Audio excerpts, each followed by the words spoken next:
আলহামদুলিল্লাহ ওসলাতু ওয়াসসালামু আলা রাসূলিল্লাহ আম্মা বাদ।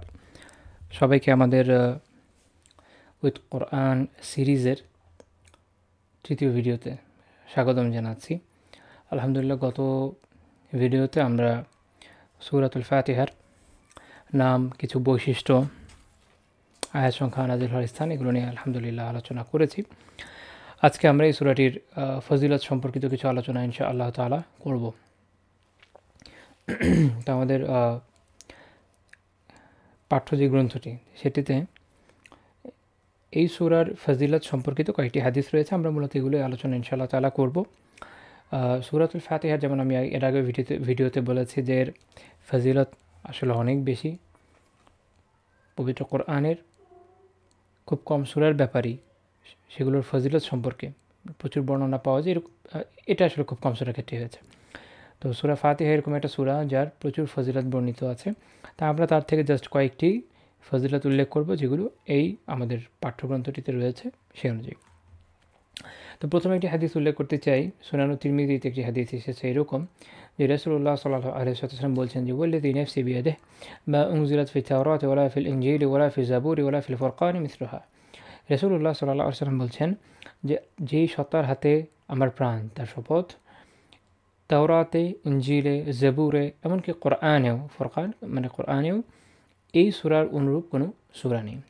ইন্নাহা সাবউম মিনাল মাসানি ওয়াল কোরআনুল আযীম আল্লাযী উ'তিতুহু। এটা হচ্ছে সেই 7টি বারবার পঠিত আয়াত এবং কোরআনুল আযীম যা আমি প্রাপ্ত হয়েছি বা আমাকে দেওয়া হয়েছে।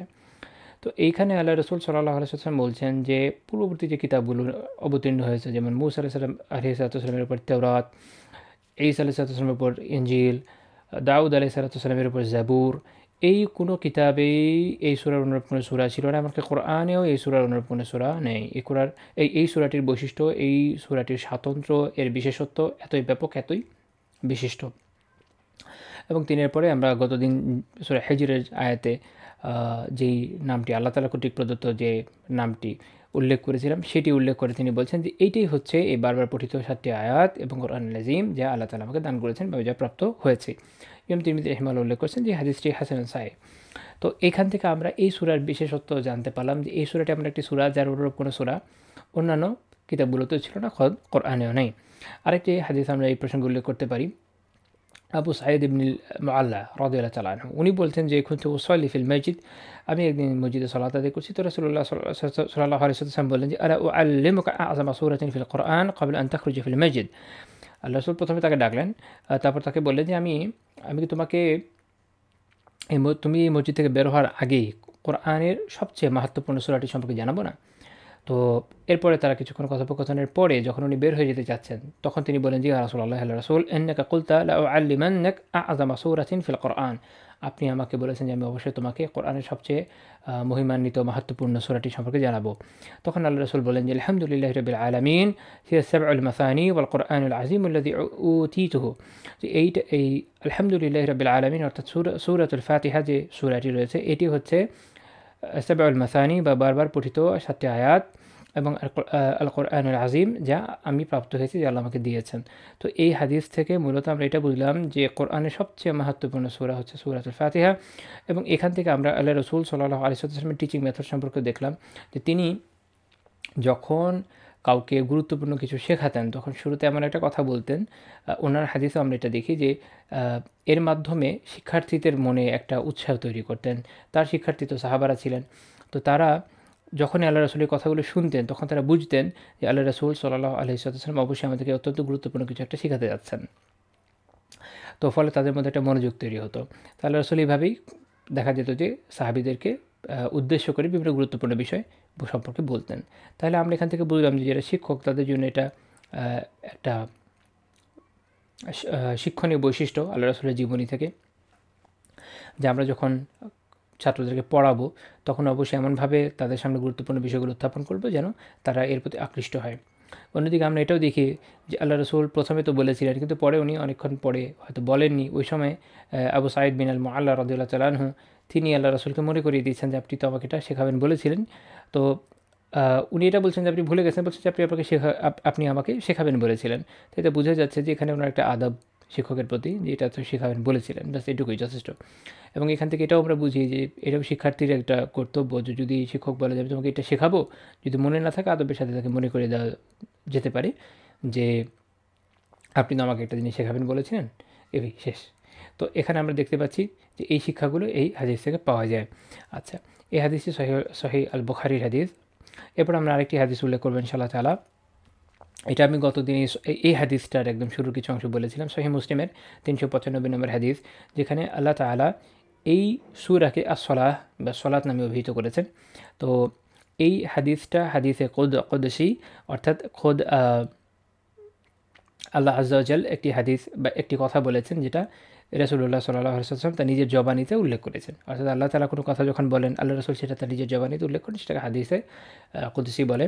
তো আল্লাহ তাআলা বলছেন যে কাসামতু সলাতা বাইনি ওয়া বাইনা আবদি নিসফাইন, আমি সলাতকে অর্থাৎ সূরা ফাতিহাকে দুই ভাগে ভাগ করে দিয়েছি আমার এবং আমার বান্দার মধ্যে।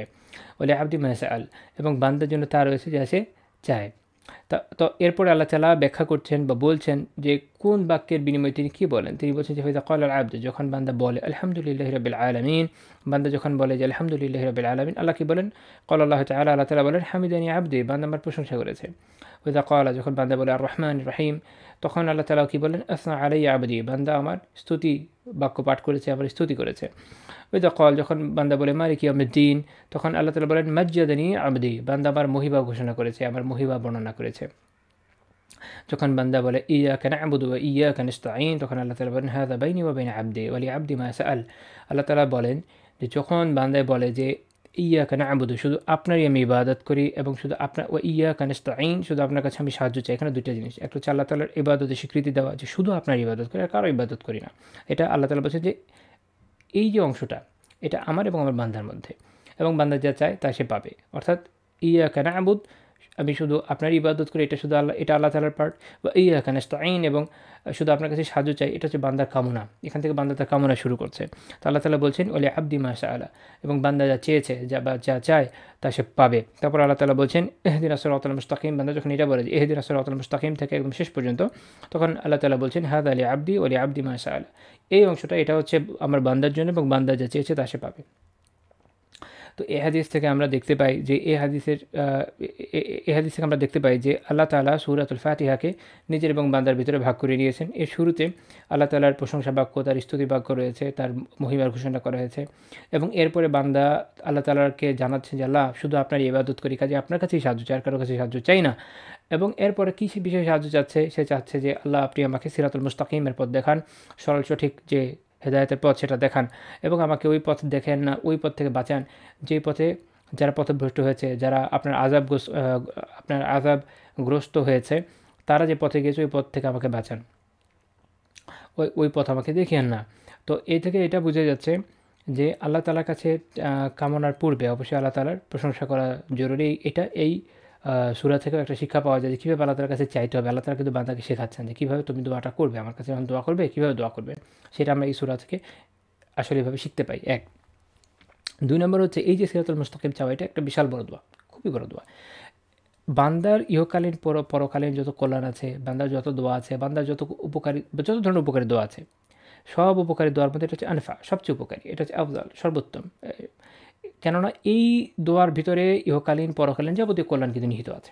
এখানে শাইখুল ইসলাম ইবনে তাইমিয়া রাহিমাহুল্লাহ তাআলা তার মাজমুউল ফাতাওয়াতে প্রায় কয়েক জায়গায় এই অংশটা নিয়ে আলাদা আলাদা আলোচনা করেছে। যেমন অষ্টম খণ্ডের 515 পৃষ্ঠায় বলছেন কদ আমারানাল্লাহু তাআলা আন নাকুলা ফি সলাতিনা, আল্লাহ তাআলা আমাদেরকে আদেশ করেছেন আমরা যেন আমাদের সলাতে বলি, কি বলি, ইহদিনাস সিরাতাল মুস্তাকিম, হে আল্লাহ আমাদেরকে সিরাতাল মুস্তাকিমের পথ দেখান।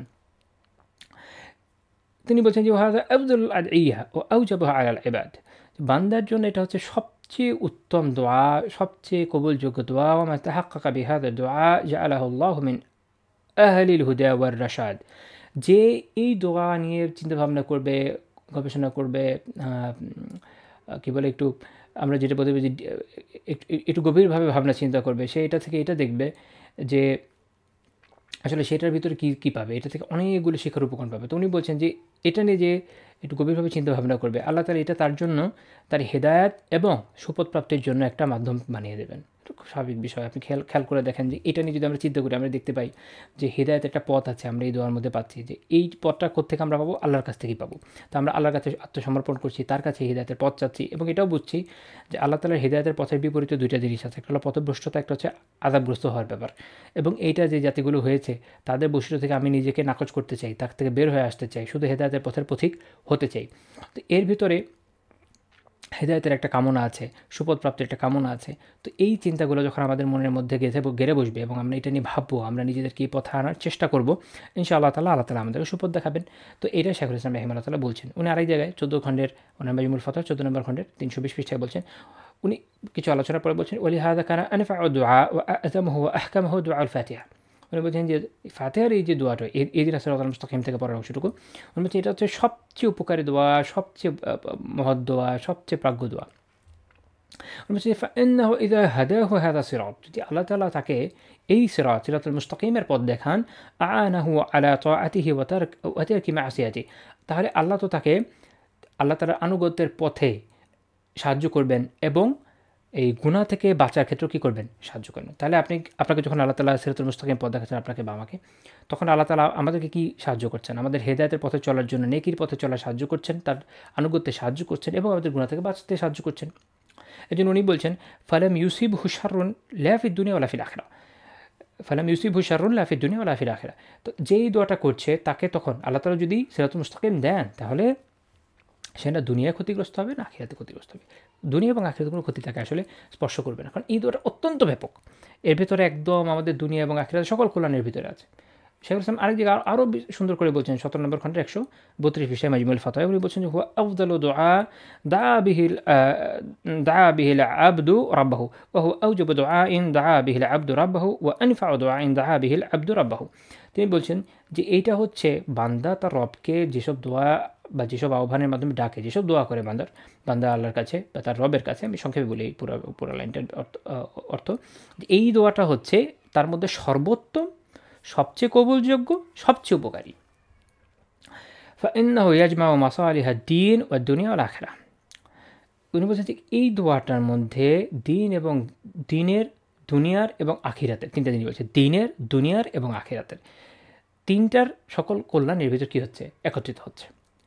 তারপর উনি বলছেন, ওয়ালা আবদু দাইমান মুহতাজুন ইলাইহি লা ইয়াকুমু গায়রুহু মাকামা, বান্দা সবসময় এই দোয়ার মুখাপেক্ষী এবং এর কোনো স্থলাভিষিক্ত আসলে নেই। বাস্তবতা আমাদের কি সিরাতুল মুস্তাকিম চাওয়ার থেকে অধিক গুরুত্বপূর্ণ কোনো দোয়া আসলে হতে পারে না। আমাদের তো এটা সবার আগে দরকার যে আল্লাহ আমাদের সিরাতুল মুস্তাকিম নেন, আমরা এই পথে থাকতে চাই। এই যে আমরা কোরআন পাঠ করছি, এই যে আমরা কোরআন নিয়ে এখন আলোচনা করছি, মুখ্য উদ্দেশ্য এটাই যে আমরা যেন সিরাতুল মুস্তাকিমটা পাই, এর উপর অটল অবিচল থাকি, এটা যেন জানতে পারি, শিখতে পারি আসলে সিরাতুল মুস্তাকিমের মূল পরিচয়টা কী, আমরা তোর মধ্যেই থাকতে চাই।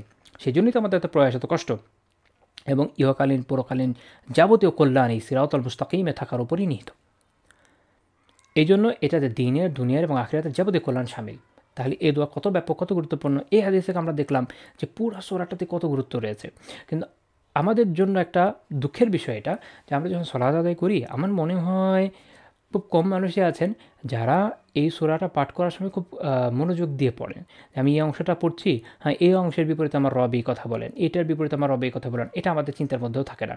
এবং এত বেশি মুখস্থ এই সূরাটা, কারণ আমরা তো নিয়মিত পড়ি, খুব বেশি পড়ি, এটাই সবচেয়ে বেশি পড়ি, ফলে আমাদের মনোযোগ থাকে না, আমরা জাস্ট পড়তে থাকি। এটা কিন্তু আমাদের জন্য আমাদের একটা দুঃখজনক বিষয় আমাদের জন্য, কারণ আমাদের মনোযোগ নেই। অথচ এটার এত গুরুত্ব আমরা এই হাদিস থেকে তো জানলাম কী পরিমাণ গুরুত্ব, সুবহানাল্লাহ। এবং এই দোয়ার গুরুত্বটা কত বেশি। এই দোয়া, এই ইহদিনাস সিরাতাল মুস্তাকিম, আমরা তো সালাত আদায় করছি, আলহামদুলিল্লাহ বলছি, ঠিক আছে, আমরা এরপর আমিনও বলছি, তাও ঠিক আছে, কিন্তু এর বাইরে সারাদিনে অন্যান্য দোয়া যখন আমরা করি, আমরা কি দোয়াটা আসলে করি? দেখেন এই দোয়াটার থেকে কিন্তু আমরা গাফিল, অথচ আল্লাহ তাআলা এত চমৎকার দোয়াটা আমাদেরকে শিখিয়ে দিচ্ছেন, তাহলে আমাদের উচিত না এটা আমল করা? আল্লাহ তাআলা আমাদের সবাইকে আমলের তৌফিক দান করুন, আমিন। এরপর আমরা আরেকটি হাদিস আলোচনা করি, এটা সহিহ মুসলিমের হাদিস, সহিহ মুসলিমের 806 নম্বর হাদিস। ইবনে আব্বাস রাদিয়াল্লাহু আনহু বলছেন যে বাইনামা জিবরিল কাঈদুন ইনদা নবী সাল্লাল্লাহু আলাইহি ওয়াসাল্লাম, জিবরিল আলাইহিস সালাম একদিন আল্লাহ রাসূল সাল্লাল্লাহু আলাইহি ওয়াসাল্লামের কাছে বসেছিলেন। তখন সামিআ নাকিদাম মিন ফাওকিহি ফারাফা রাসা, তখন তিনি উপরে একটা আওয়াজ শুনেন, উপরের দিকে তাকায়। তো জিবরিল আলাইহিস সালাম মাঝে মাঝে আল্লাহ রাসূলের কাছে আসতেন, ওয়াহী নিয়ে আসতেন। আমরা জানি যে উনি, এটা হয়তো পরে কখনো আবার আলোচনা হবে ইনশাআল্লাহ তাআলা, উনি কখনো বিভিন্ন সাহাবীদের রূপেও, কোনো সাহাবীর রূপে আসতেন, কখনো একদম অপরিচিত চেহারায়ও আসতেন। তো ওইরকম করে একবার উনি এসে ওই সময় বসেছিলেন। তখন যখন আল্লাহ রাসূলের সাথে উনি বসা ছিলেন, তখন আকাশে একটা আওয়াজ হলো, আওয়াজ হয়ে উনি উপরের দিকে তাকালেন, কারণ আমরা যদি ফেরেশতার উপর থেকে নিচে নাজিল হয়। তো তিনি বলেন, জিবরাইল আলাইহিস সালাম বলেন যে হাযা বাবু মিনাস সামা ফুতিহা আল-ইয়াওম লাম ইউফতাহ কাত্তু ইল্লা আল-ইয়াওম। তিনি বলছেন যে হাযা বাবু মিনাস সামা, এটা হচ্ছে আসমানে এমন একটা দরজা, এমন একটা দুয়ার, ফুতিহা আল-ইয়াওম, এটা আজকে খোলা হয়েছে, লাম ইউফতাহ কাত্তু ইল্লা আল-ইয়াওম, আজকে ছাড়া এটা আর কখনো খোলা হয়নি। তো তাহলে আমরা জানলাম যে আসমানের দুয়ার আছে, আসমানের দরজা আছে, এটা আমরা পরে আরও অন্যান্য আলোচনা আসবে ইনশাআল্লাহ তাআলা। এখান থেকে আমরা এটা বুঝলাম যে আসমানের দুয়ার আছে, দরজা আছে। হ্যাঁ, আমরা দেখি না, কারণ দুনিয়ার অনেক কিছু আমরা দেখি না, আমরা ফেরেশতাও দেখি না, তো তাদের দুয়ারও আমরা দেখি না, এটি স্বাভাবিক।